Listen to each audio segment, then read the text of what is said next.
All right, I'd like to welcome everyone this evening to the community meeting to talk about the bike trails and pedestrian access that is being designed to get people from Timberley Park to the rail trail.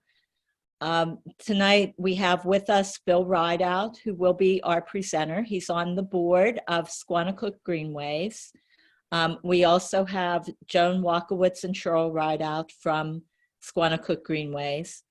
Also with us is Juliet Walker from Kittleson and Associates.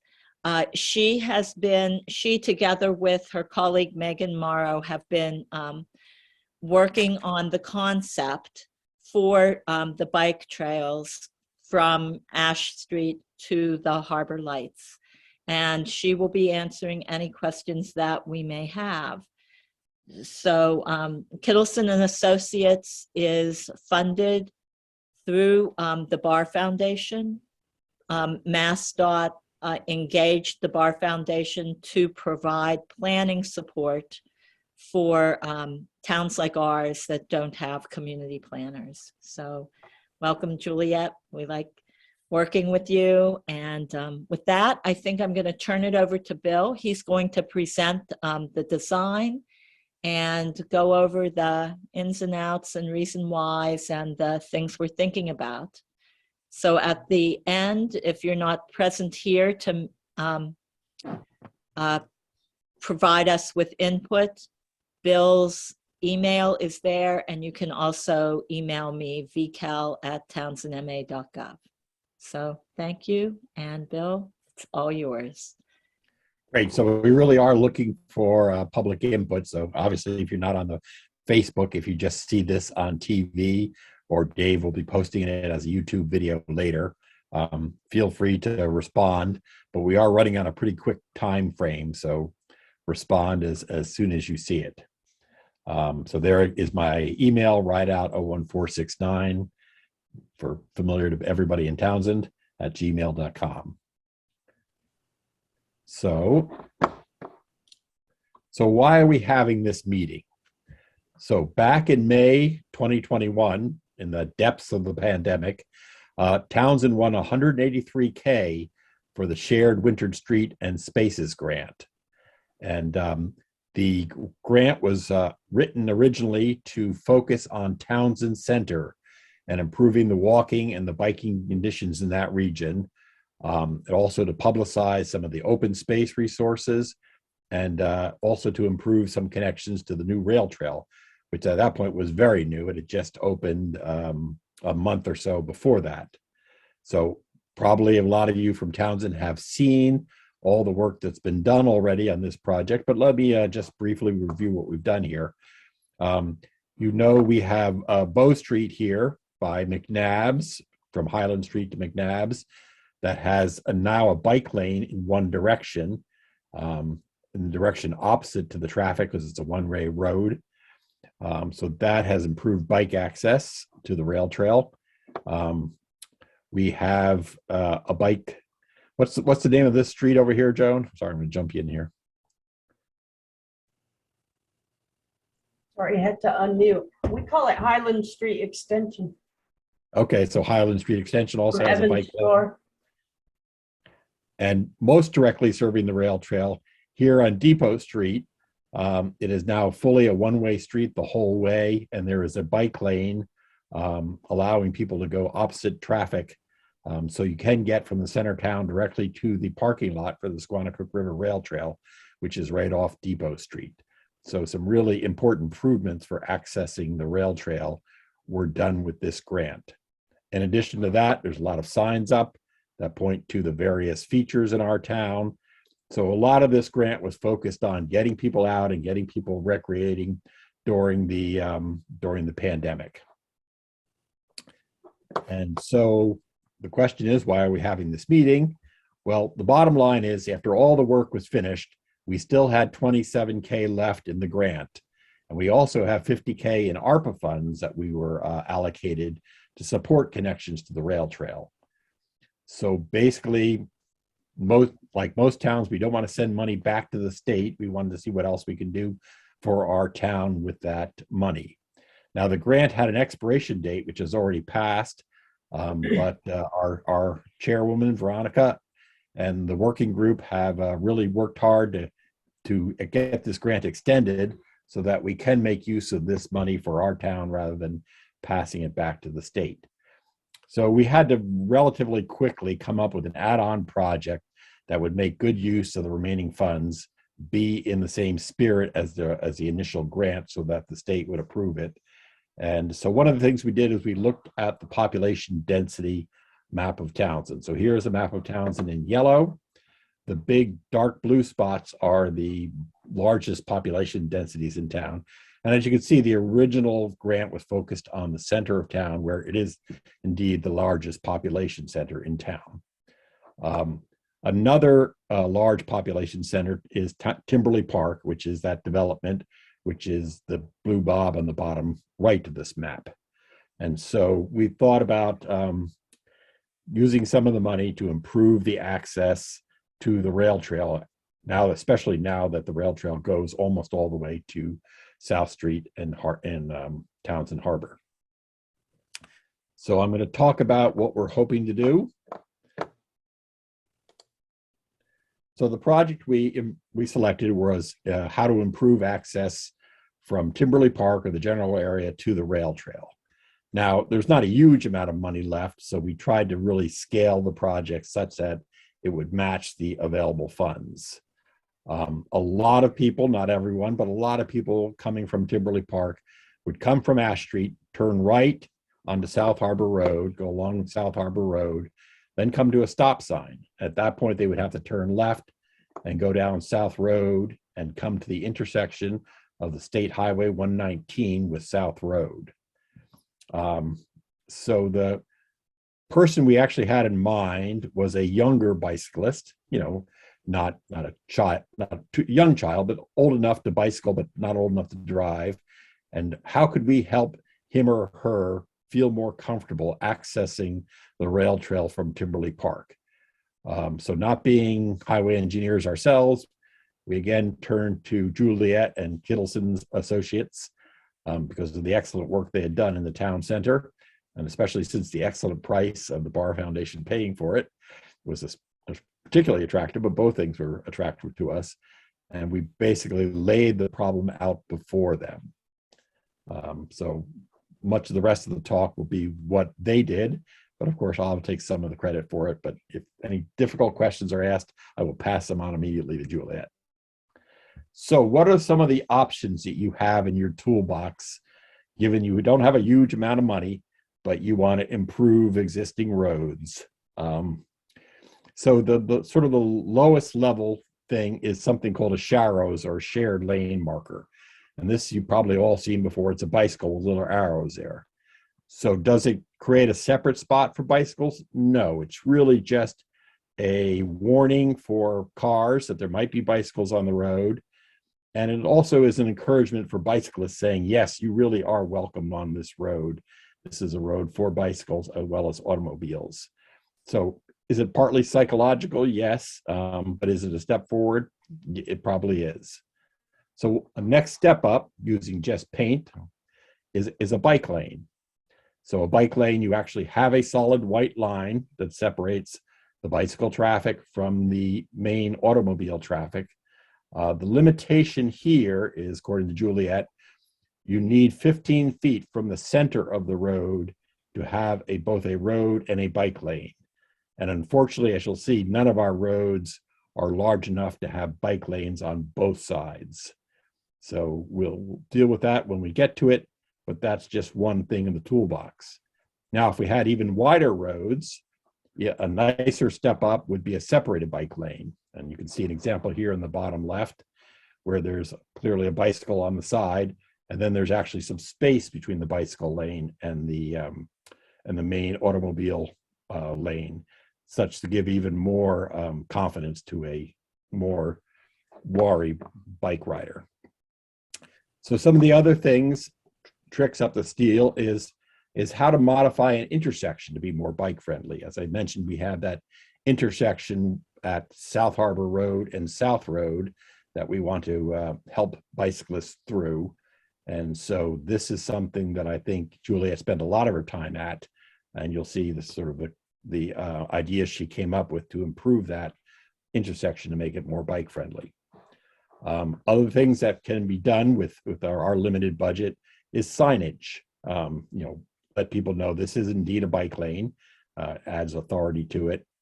And finally, things that can be done on a relatively limited budget are changing speed limits. So I will focus mostly on the first section of this and not the speed limits, but that is something we have discussed also. So now I'm going to jump into what Juliet gave us, and I'm going to take it street by street as we leave Timberley Park and head towards the rail trail. So the first road we're dealing with here, as you can see Ash Street coming out, is South Harbor Road. Now, South Harbor Road is only 23 feet wide, which means it's well short of the 30 feet needed to have bike lanes on both sides. In fact, without widening, it's really not possible to put a bike lane on either side. So the plan that Kittleson came up with was just basically shared lane markings on both sides of the road there to encourage bicyclists to believe that they had a right to use that road. Now, the next thing that the bicyclists will come to is the intersection of South Harbor Road and South Street. Now, this is an intersection that's not at 90 degrees, and everybody who has ridden on it will know that it's quite a wide intersection, so that cars can have a habit of coming and going at all different spots. And so, as you see, Juliet did a lot of work here to try to encourage bicyclists to do it, and also a lot of the goal here is to slow down cars as they deal with this intersection. So you see, one of the things they did here is they widen the center line on both sides of South Street as it approaches this intersection. This gives the car an idea, okay, something is happening here that I have to be a little more careful about. We have the center island, which is discourages people from riding over. So rather than being able to pull up anywhere as you go to make a left turn from your car, you're going to have a center island that's going to guide you to one particular spot. And there'll be a new 12-inch wide stop line there. It'll give you a point where to stop. And this should encourage people to be in a more controlled way of where they make the left turn. Now, one of the other features that Kittleson added right here is a spot for bicycles to make a turn. A more daring bicyclist might just take the road and go into the middle of the road here and make the left turn. A younger person might be a little nervous about doing that and likes to stay on the side. And this actually gives a bicyclist somewhere to go and wait until there's no traffic coming, where there's no chance of or at least the cars are very much discouraged from riding over. So this is a nice little feature here for the bicyclist coming along and wanting to turn left onto South Street. Another thing Juliet did is put some white striping on the edge of the pavement here. So this will discourage cars from taking the corner at a very high speed and sort of going near the edge. They'll have to slow down to go through the less wide distance as it enters South Harbor Road. So basically, traffic calming is really what's going on here. Now, one of the reasons this island is only going to be painted and not, have some sort of physical barrier in it is because as a large truck comes down here, they simply don't have the space to make it through that small area in a tight corner. So it is a painted marker there. It's not a physical barrier to traffic, but I believe the idea is a truck making that turn is going to have to go quite slowly, and will know that it's going over the white line and proceed with caution.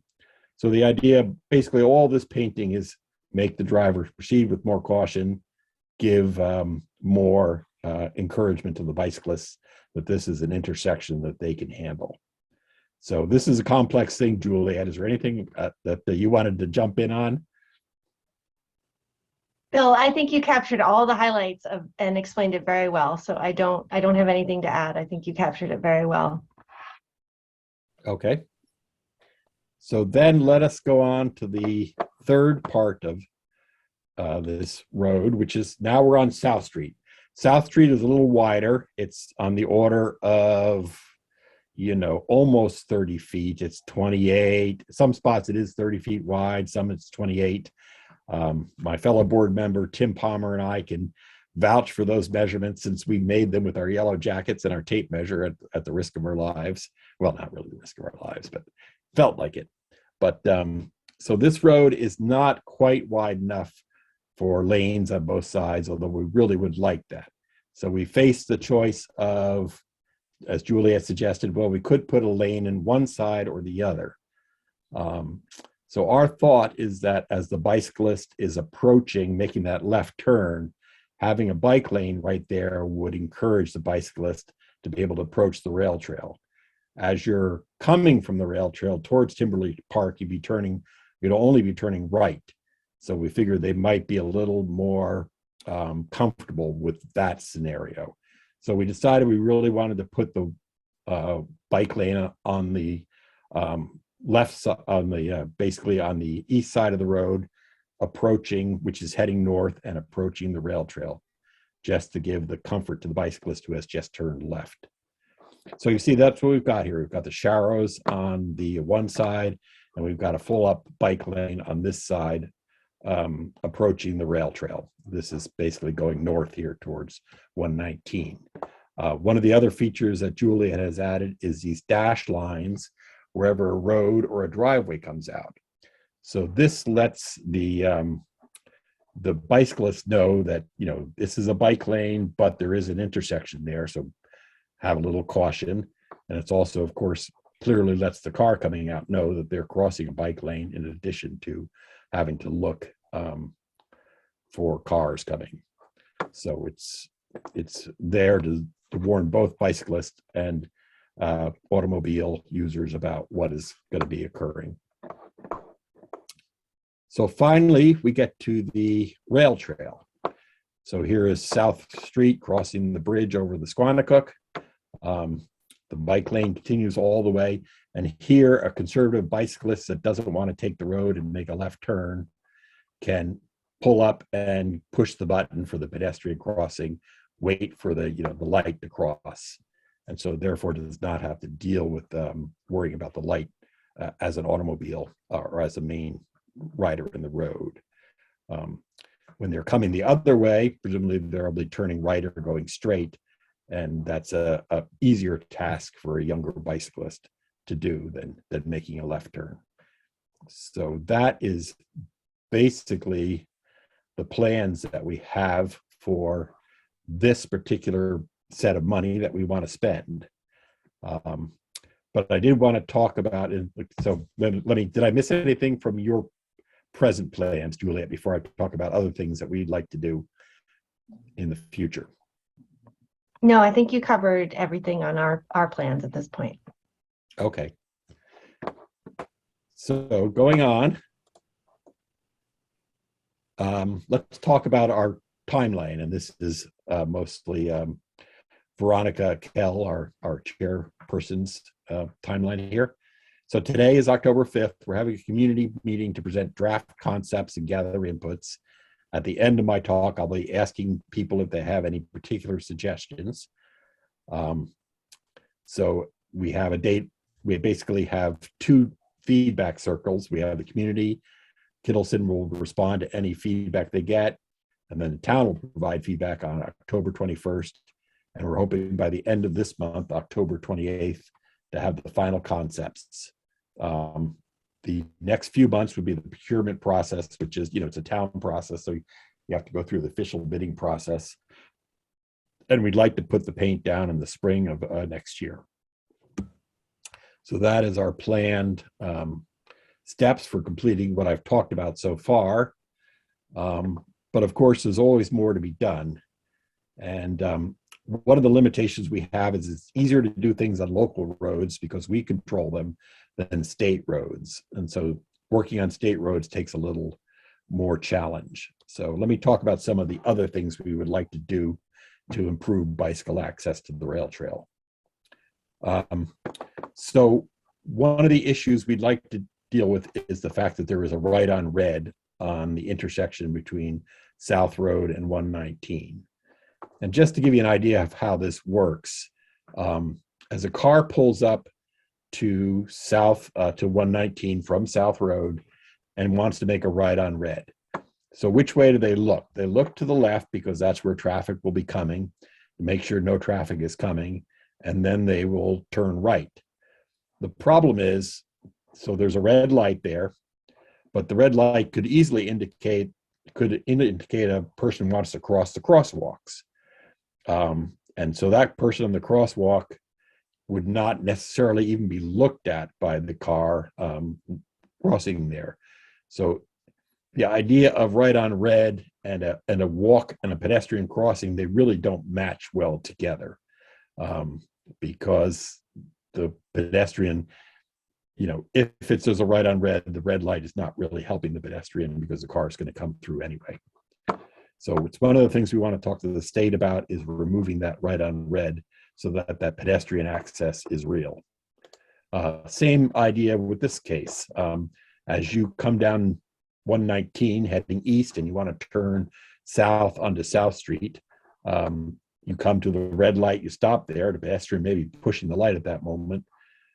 You look up Spalding Street, you don't see anybody coming, you don't see anybody in the turn lane, and you'll turn and you have a possible conflict with someone who thinks they now are the right of way because there's a walk sign. So we would like to have the state change that, but that's just a future project. And of course, there's lots of other things that we'd like to do to improve things too. The sidewalk along 119 from South Road to Harbor Church is something we're pushing separately. We'd really like the state to do that with some of their new infrastructure funding. We'll see how that works out. The timing of the walk lights on 119 and South intersection needs to be updated because it'll run through 2 cycles before it'll switch, which is far too slow for actual pedestrian crossing. You need to give a switch within one loop of the lights. The sidewalk ramps at 119 are not very good. As you come up South Street and you want to go up to the light there, you actually have to pull onto 119 to get to a ramp, or else just come up on a curb on a bicycle. So it's definitely not modern sidewalk design, and it's not very conducive to the young bicyclist wanting to get to that pedestrian walk button. So we've also talked about speed limit reductions, and Kittleton has actually given us quite a bit of information about what are the procedures for changing your speed limits in town. They used to be extremely difficult. The state basically didn't want towns to limit cars going fast, but the philosophy of the state has changed quite a bit and the rules have changed quite a bit. And so we have a whole series of instructions of what we might want to consider for improving things. We want to make sure, you might ask the question, well, you put these stripes down the repavement and they're gone. So one of the key things we want to do is make sure the town is archiving all the striping plans, because striping should be considered a part of repaving. If you're going to repave, you repaint. And so that should be built into the whole process. One of the things I did not mention in this talk, because it's beyond the scope of our present project, is considering the possibility of, well, what if we widen the road slightly to allow bike lanes, both on South Harbor Road and on South Street. So, obviously that's not going to be done with the present funding, but it's, something we'd really like to do. We'd really like to have bike lanes on both sides of the road to really make a bicyclist feel comfortable. So the long-term plan, having slightly wider roads is certainly a positive thing, and something that we'd like to achieve not only on this particular 2 roads, but elsewhere in town. So, finally, we understand that, this is one little need in town. It's maybe perhaps the biggest population, but there's lots of improvements of this sort that could be done elsewhere in town. So, for example, Spalding Street, it's got quite a few people living on it. Coming up Elm Street towards the rail trail from the south in the center of town could certainly be improved. So there is no shortage of improvements to be done to make the town a more bicycle friendly project. And we'd like to, as members of Squanicook Greenways and part of this town, we see the rail trail being built as one thing, but making sure people can use it safely is also very much in our bailiwick of what we feel is important. So enough talking by me. I'm now going to throw open the meeting for any comments or suggestions or ideas people might have. So Veronica, should we just have them talk up? I think so. Yeah. Yeah. So if you want to say something, just unmute yourself and feel free to talk. Well, I have a couple things. I'm Cheryl right out here. Hi. Hi, Cheryl. Hi, how are you all doing? I have two concerns. I know that intersection that's at South Harbor Road and South Street is like, it's scary. It's scary as a bicyclist to cross that road. And coming back from the rail trail towards Timberley Park, you're going to not have a bike lane. Not everyone makes that turn.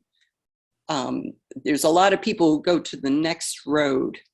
I think it's Beach Street, and then turn into the park. It's also an easier way to get up into the park going uphill. So they will be crossing South Harbor and continuing onto Warren Road. I noticed there's no crosswalk there. Was that deliberate? And also the idea of these symbols on the street with a bicyclist, could it continue up to Beach Street? That's one concern. That Just to point out what Cheryl's saying here, she's saying, there is another access road to Timberley Park, not quite as big, but significant, going up Warren Road. So would it be helpful to have some sort of crossing here all the way across South Harbor Road? So a crosswalk there, and Yes, and then also sharrows along Warren Road yes, to the first right. to Beach Street, and then we would probably want them on both sides then, similar to what we're doing on South Harbor Road. True. Because a lot of people do come out that way, especially people who are coming down from the center of Timberley Park. Ash Street is a highway these days, so a lot of young bicyclists will use the back way. Well, let's ask Juliet if we've got you other thing. So think about the bicyclists coming along here and not turning on the South Harbor Road. Would a crosswalk give them some comfort as they continued up to Warren Road? So unfortunately, a crosswalk is really intended for locations where there's a sidewalk on both sides. Okay. But I think it's a great point, and unfortunately, I don't know. Sometimes when you have a bike lane on both sides of an intersection, you can do what we call a skip lane, which is basically carrying that bike lane through the intersection, just very clearly delineating to people that there are going to be bicyclers going straight, even if you're turning right there. Right. I'm not aware of what you do when there's a shared lane marking on both sides, and whether you could still use a skip lane. Certainly would raise the visibility going through there. So that's definitely something worth pursuing, and we can look into it. Great. Thanks a lot. Okay. And Cheryl, was there another question? Yeah, there was another question about the signage. Bill and I both bike around this area a lot, and some drivers are great. They are very kind to bicyclists. Others, you know, are like blind, you know, they think they own the roads. And I know there are shared by, you know, signs that definitely say roads are shared with bicycles. Or, but I also know there's a law that says that cars have to stay 3 feet from a bicyclist. But not many people know that. You know, it's a relatively new law. I was wondering if there was any signage that could go up that would say state law, cars must stay 3 feet from bicyclists. Yeah, there's definitely, there is signage for the 3 feet law, basically. So we can definitely look into that. I'm not exactly sure about the guidelines for using it, but I think it's probably not overly restrictive because it applies to all roads. So so we can certainly look at that. And the other thing, yes, as you pointed out, there is signage that says bikes may use full lane, which is typically put up when you have a shared lane marking. So I think the intention would be to definitely have that signage on this stretch, but I'll confirm both those things. There is, but just to confirm, there is signage for that. It's typically, I think it's like an icon of a car next to a bike, and then it says something about the 3 feet distance. Oh, that would be great, because I think a lot of people don't even know that, you know, and might as well educate people to it. You know? But it might be good to put those at the traffic light as well. I mean, I'm not exactly sure, Julia, I'm sure you know where it makes sense to put them, but when you're stopped at the traffic light, it might be a good thing to read, you know, just in general. yeah, So, yeah, that's good. Okay, that's it. That's all my concerns. I think Cheryl brings up some great points about Warren Road, because not only the Beach Street access, but there are plenty of houses on Warren Road, and also for adults, less so probably for children, but for adults, maybe longer distance bike riders. If you're doing longer rides out of town, Warren Road is often the way you're going out or coming in. So you have to deal with that intersection, as Cheryl described. all right, thank you, Cheryl. Any other questions? Not so much a question, but an observation from me. My name's Tim Palmer. I do sit on the board of Squannacook Greenways.